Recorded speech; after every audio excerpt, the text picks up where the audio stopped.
به نام خدا سلام، امیدوارم حال دلت عالی باشه. این جلسه پنجم سریال روش‌های مختلف مجسمه سازیه.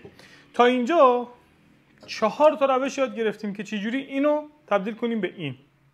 یه مجسمه خام رو که با دستگاه‌های مختلف میشه برشش زد و برشش اصلا کار خاصی نداره رو و به نجاری‌ها هم میشه داد برش زد رو قرار تبدیلش کنیم به همچین کاری. خب اگر 4 تا روش قبلی رو ندیدی بهت پیشنهاد میکنم حتما 4 تا روش قبلی که توی سایت لبخند دکوری داتای آر هست ببین، بعد این جلسه رو ببین. میخوام کمکت کنم در اصل که بهترین انتخاب رو داشته باشی برای روشی که میخوای مجسمه تولید کنی. چون قراره یه کسب و کاری باشه که یا برای درآمدزایی کنه، از نظر اقتصادی بهت کمک کنه، یا قراره کاری باشه که زمانتو پر کنه. درسته؟ یکی برای به قول خودم عشقی کار کردنه. خب من توی این 5 تا ویدیو توی این سریال 5 قسمتی کامل بهت میگم چه روش‌هایی توی ایران و توی دنیا مرسومه برای اینکه یه مجسمه توی این سبکایی که دارین میبینید تولید بشه. توی جلسه 5 میخوام در مورد روشی صحبت کنم که خودم ابداعش کردم، یعنی ساختمش از 0 تا 100ش.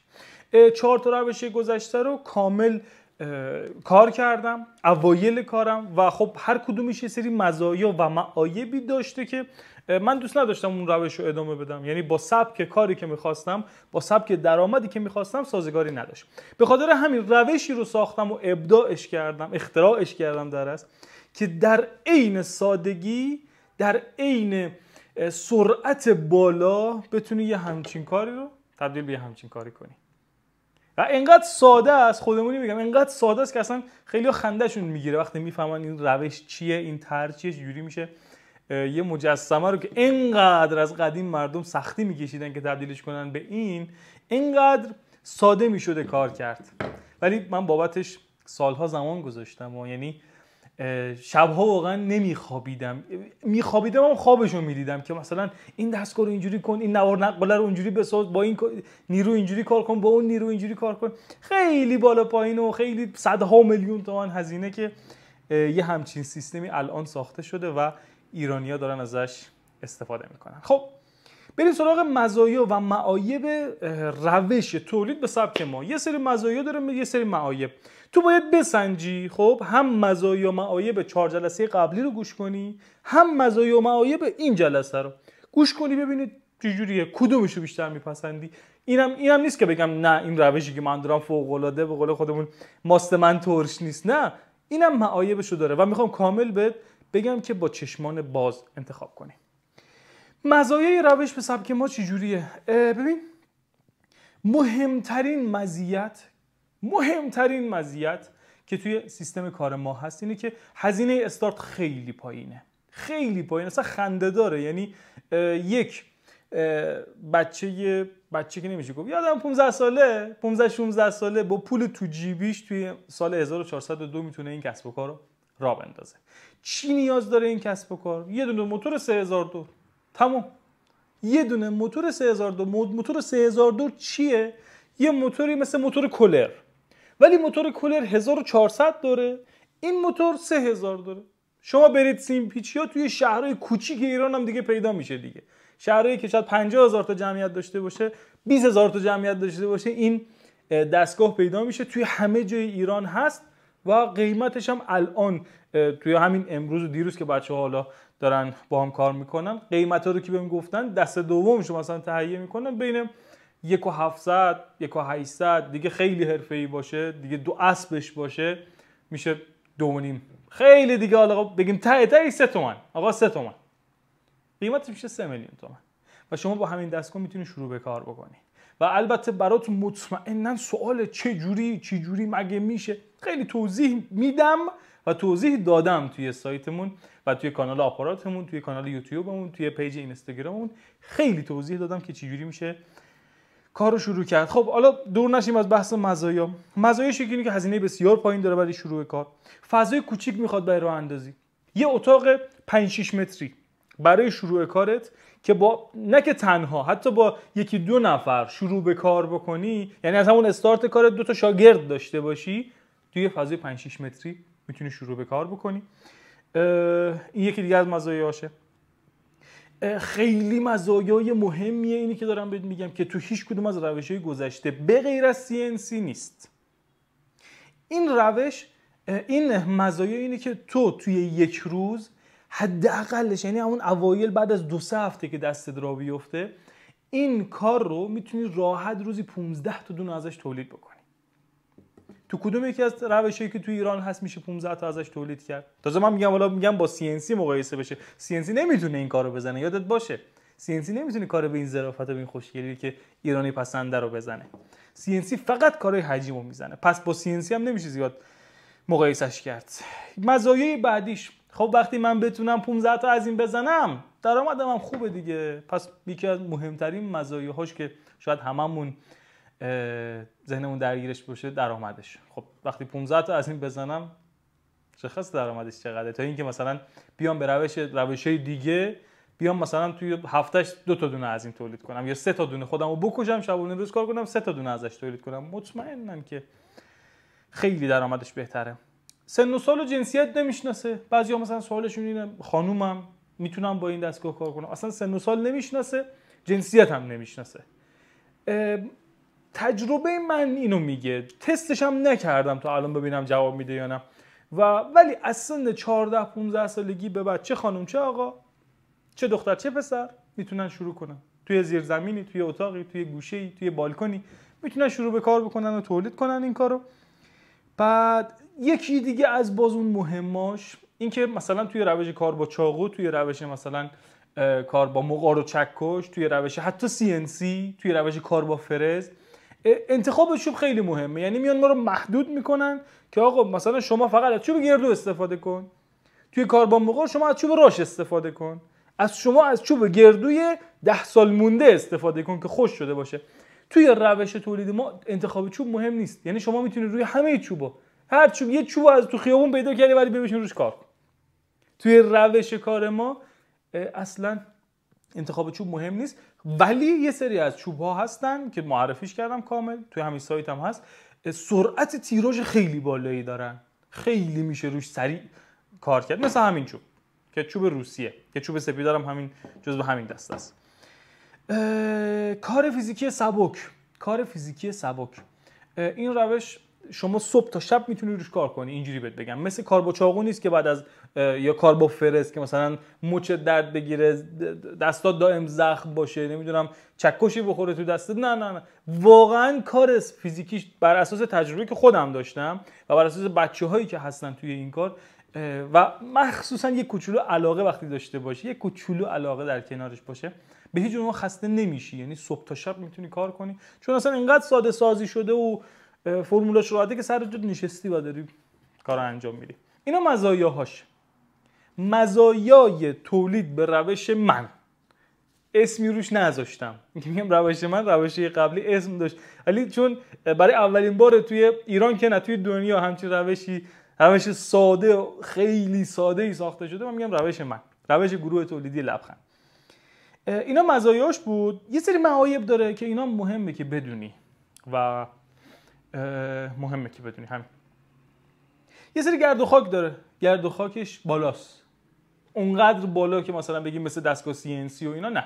خب اما گرد و خاک داره و شما باید توی فضایی باشی که مثلا توی خونه نمیتونی این کار رو انجام بدی. توی مثلا کار با چاقو، کار با مغار و چکش، شما میتونی یه گوشه از خونه بشینی. حتی کار با فرز هم همینجوریه، میتونی یه گوشه از خونه بشینی، حالا مثلا یه کاری هم میکنی زیاد گرد و خاکش پخش نمیشه توی خونه. ولی توی روش کار ما باید یه اتاقی باشه که درشو ببندی، در بست باشه کامل، یا مثلا توی بالکنی بشینی که به خونه‌ات هیچ ربطی نداشته باشه. برای خانوما مخصوصا اینو دارم میگم که میگن میشه توی خونه تولید کرد یا نه. توی زیرزمین خونه باشی که فاصله داشته باشه از محیط زندگی و فرش و پرده و مبل و اینجور داستانا. اوکی، این یکی از معایبشه که گرد و خاک داره. بعضیا هستن که به گرد و خاک حساسیت دارن. خب مطمئنا برای این اشخاص هم میگم استفاده نکنن. یه محدودیتی داره این روش ما که شما بیشتر از سایز 1.5 متر رو نمیتونی تولید کنی. یعنی الان این چند سانته؟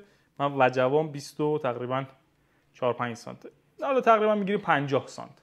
این کار الان 50 سانته. خب که با پایش که حدود پایه اینقدری میخوره زیرش به علاوه شاخش، خب یه کاری میشه حدوداً 80-90 سانت با شاخ و پایه اگه در نظر بگیریم. شما محدودیت تولید تا 1.5 متر رو دارید، یعنی میشه کار بلندترم زده، اما یه خورده بحث کاری سخت میشه، یعنی تو روزش نهایتاً یه دونه یا دو تا میتونی از اون کار بزرگتر از 1.5 متر بزنی و این میاره سطح تولیدی رو پایین. اینم جزو یکی از معایبش حساب میشه.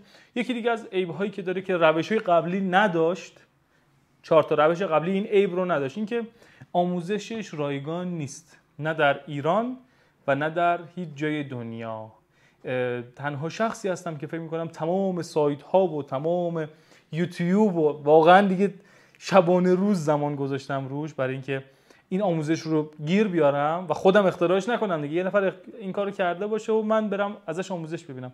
هیچ کسی در دنیا نیست، تا جایی که میگم دیگه من شبانه روزی زمان گذاشتم چندین سال، هیچ کسی در دنیا نیست که این آموزش رو توی پلتفرم های مختلف و توی سایت ها و گوگل ها و اینجور چیزا رایگان گذاشته باشه و تنها کسی که آموزش داره میده سجاد شمس هست در سایت دکوری لبخند، اونم با یه هزینه خیلی خیلی پایین نزدیک به رایگان، چون هزینه دوره رو شما در طول یک روز کاری میتونی هزینه دوره رو به دست بیاری و این اصلا هزینه حساب نمیشه. حالا من جزو معایب گفتمش ولی جزو معایب نیست واقعا، چون هزینه‌ای که بابت دوره آموزشی این مجسمه ها میدی، البته این مجسمه ها نه، فکر نکنی فقط به این تعداد محدوده، نه، 10,000 مدل، اصلا نمیشه اسم گذاشت روش. من دوره رو به هر کی که میدم هر کسی یه سبکی تولید میکنه، یعنی اشخاصی هستن که اصلا توی اصفهان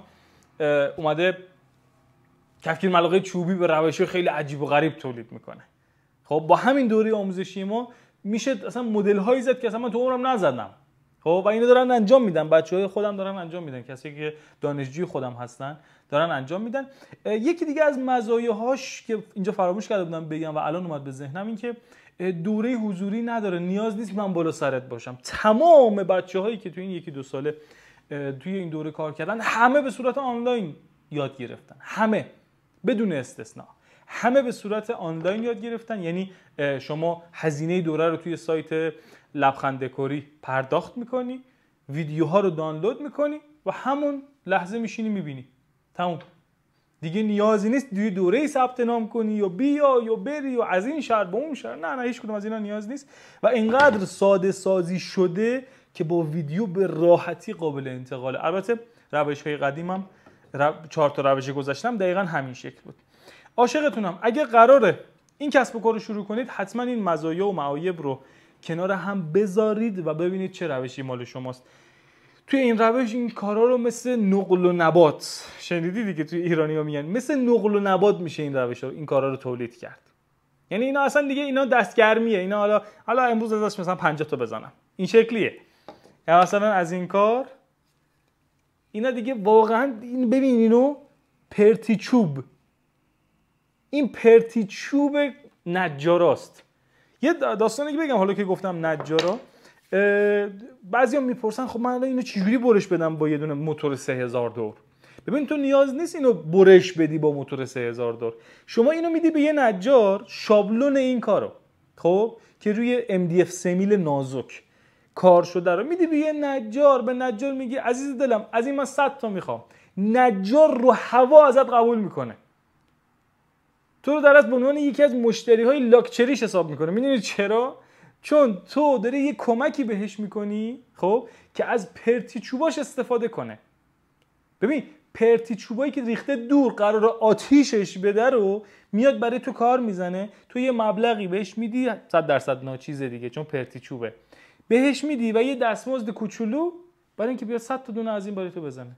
اونم از خدا خواسته است، تو هم از خدا خواسته. چرا تو از خدا خواسته ای؟ چون هزینه بابت دستگاه اره نواری یا همون اره فلکه نمیدی که تو خونت بذاری و بیاد مثلا باش کار بکنی، که البته که یه مدت که کار کردی 2 ماه 3 ماه 4 ماه که کار بکنی هزینه اون دستگاه هم در میاری. اون دستگاه حدودا 15 میلیون 20 میلیون از 15 تومن به بالا شروع میشه دیگه.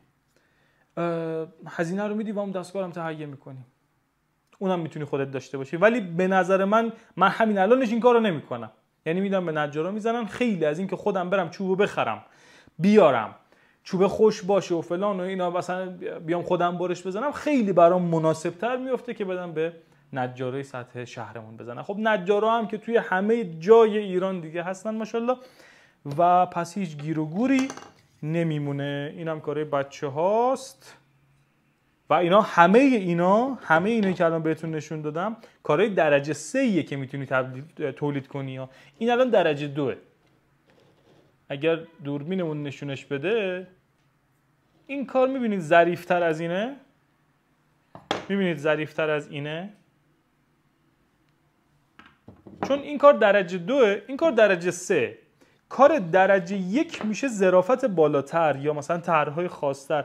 البته همینا میشه گفت درجه 2. هم درجه 1 دور و برم نداشتم الان که بهتون نشون بدم. و شما کار درجه 1 هم میتونید تولید کنید. این کار رفته تو شیشه، میبینید خلاقیت. من خودم اینو از یکی از بچه‌ها یاد گرفتم. این خلاقیت ها شما میتونید با همین کار بیاید تلفیق کنید. ببینید اینا اومده تلفیق شده با چوب و آهن. این آهنه توی بازار براتون تولید میکنن با قیمتی خیلی مناسب و اومدی میای پرنده رو ترکیبش میکنی با فلز و خب واقعا میترکونه بازار رو. یا این کار میبینید که اومده با شیشه ترکیب شده و خیلی خیلی زیاد، خیلی خیلی زیاد. حالا من دوربرم نمیدونم مجسمه زیاد هست ولی کدومشون نشون ندادم نمیدونم. و سعی میکنم والا توی سایت خیلی از نمونه ها رو بذارم که چه نمونه‌ای میشه تولید کرد. یکی از نمونه‌هایی که خیلی بچه‌ها روش علاقه دارن تولید جاکلیدیه که میان این کارو میچسبونن روی تخته و یه پایه میذارن زیر اون تخته و میشه جاکلیدی و جزو نیازها میشه، جزو کاربردی ها میشه. این الان جزو دکوری هاست و اون میشه جزو کاربردی ها. بازارش هم که دیگه نیاز نیست بگم، خیلی گفتم توی جلسات مختلف بازارش توی ایران واقعا بکره و میشه گفت توی ایران نه ها، توی کشورهای اطراف ما واقعا بازار بکری داره. چرا؟ چون اینو مثلا من میفروشم، مثلا من اینو توی تیراژ تولید میکنم، روزی 10 تا دونه ازش میزنم، میفروشم مثلا دونه 200,000 تومان. خب بنکدار از من میخره. بنکدار یعنی کسی که توی ایران داره اینا رو تیراژی میخره که توی تهران زیاده، خیابون شوش تهران زیاده، سالار آباد زیاده، شمال کشور خیلی هم، مشهد خیلی هم کسی که بنکدارین. اینو از من میخره به 200,000 تومان، خودش میفروشه به رابط کسی که داره جنس رو میبره عراق، جنس رو میبره ترکیه، جنس رو میبره خارج از کشور، جنس رو میبره جایی که به دلار دارن خرید میکنن. میفروشه چقدر؟ میفروشه $10. میشه چند تومان؟ امروز اوایل سال 1402 اینو $10، یعنی $10 مسخره بازی ها. اینو $10 اگه اون چیز ببره، کسی که رابطه ببره اونجا، اینو کمتر از $100 نمیده. ولی من میگم در بدترین حالتش اگه بنکدار اینو $10 بده به کسی که رابطه، یعنی براش میفته 560,000 تومان، 550,000 تومان. یه سرانگشتی حساب کنی خودت متوجه میشی.